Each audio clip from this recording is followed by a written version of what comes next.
Oh Yahweh, pona bomoi na ngai, otiki ngwende na yo, oyi kokufa na tina na ngai.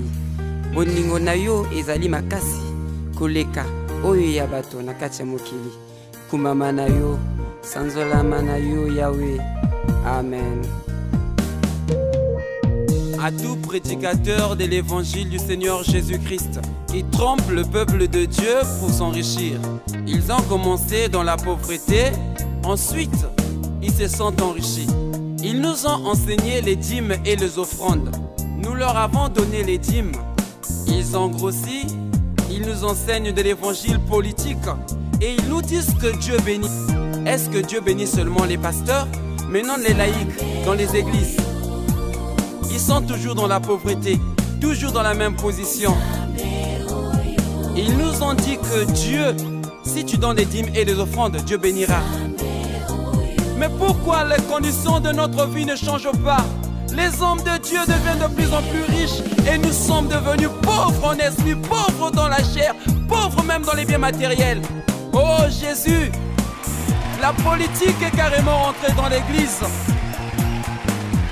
Et il nous prêche la seconde venue, le retour de Jésus-Christ, alors que les comptes en banque sont remplis et ils nous disent qu'il y a un enlèvement. Cependant, eux, ils continuent à s'enrichir. Mais où est-ce que nous sommes en train d'amener le peuple de Dieu? On construit des églises, on construit des tabernacles, on construit des monarques, mais rien ne marche dans notre vie. Alors que Dieu a mandaté ses enfants pour tailler et façonner l'intérieur. Mais nous sommes devenus pires que le monde. Les chrétiens ne sont plus encore réellement chrétiens. Où est Dieu? On nous prêche l'histoire. On nous prêche les choses qui nous donnent la mort. Oh Jésus, où es-tu Seigneur? Il n'y a plus même les miracles dans l'église. Et nous sommes semblables maintenant à la politique. Oh Jésus, est-ce que l'église est une politique? Tu as dit, allez partout dans le monde, prêcher la bonne nouvelle à toute la création. Mais Seigneur, aujourd'hui c'est devenu un appel d'argent. Aujourd'hui les gens ne parlent que maintenant de l'argent. Si tu n'as pas l'argent, on ne te considère pas. Le pasteur ne visite que celui qui a l'argent. Mais ceux qui n'ont pas d'argent, où seront-ils Seigneur? On les a même nommés gros poissons. Mais non, ceux qui payent les petites dîmes, sont-ils des crétins? On ramène les gens à l'église apostolique. Alors que l'église apostolique, il y avait une communion. Il n'y avait pas de riches ni de pauvres. Y a-t-il dans la Bible les lévites milliardaires? Mais pourquoi aujourd'hui les pasteurs deviennent des milliardaires? Une brebis meurt de faim et le pasteur est à l'aise avec beaucoup d'argent et il dit que Dieu te bénisse. Est-ce qu'on mangera que Dieu te bénisse? On nous enseigne de travailler, mais eux ils ne travaillent pas. Ils sont là de gauche à droite, entrés dans les affaires. Alors que ce sont les brebis qui devaient être dans les affaires pour soutenir les hommes de Dieu. La politique, évangile, est en train de donner la mort aux enfants de Dieu. Oh Jésus. On a vu le diable à l'église catholique. On a vu le diable à l'église protestante. On a vu le diable dans les églises de reveil. Mais nous, les gens du message, qui prétendons dire que nous sommes dans la vérité, nous ne manifestons pas-ils le fruit du diable? Les divisions, les querelles, la haine, les envies, la convoitise et toutes ces choses-là ne sont pas-ils le fruit du diable? Mais comment on arrive à voir le diable chez les autres alors que nous sommes en train de se justifier? Repartons à la case du départ. Oh Jésus, une confusion est rentrée parmi ton peuple. On se croit être au-dessus de tout, alors que nous sommes en train de mourir. On a prêché les gens. L'habillement, c'est ce qui fait rentrer les gens au ciel. On a mené les sœurs à ne pas porter des pantalons. On a mené les sœurs à ne pas avoir de copains. On a mené les frères à ne pas avoir de copines.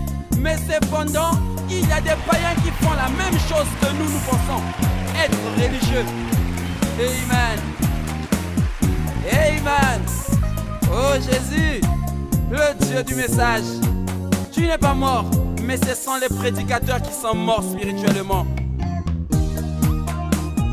Où est l'amour?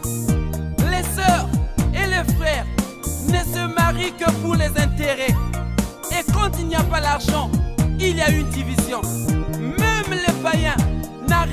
encore à célébrer les mariages des soi-disant frères du message. Parce qu'à cause des divorces, c'est une honte. On se marie, pas pour divorcer demain, c'est pour la vie. Alors que aujourd'hui, nous sommes les gens responsables en détruisant les filles d'autrui.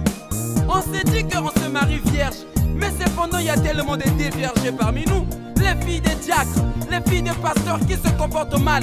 Mais on veut enseigner l'église à vivre la parole, alors que notre maison ne vit même pas la parole. Oh Dieu, la condamnation, c'est nous qui prêchons la parole. Où es-tu, Jésus-Christ? Le message est en train de mourir.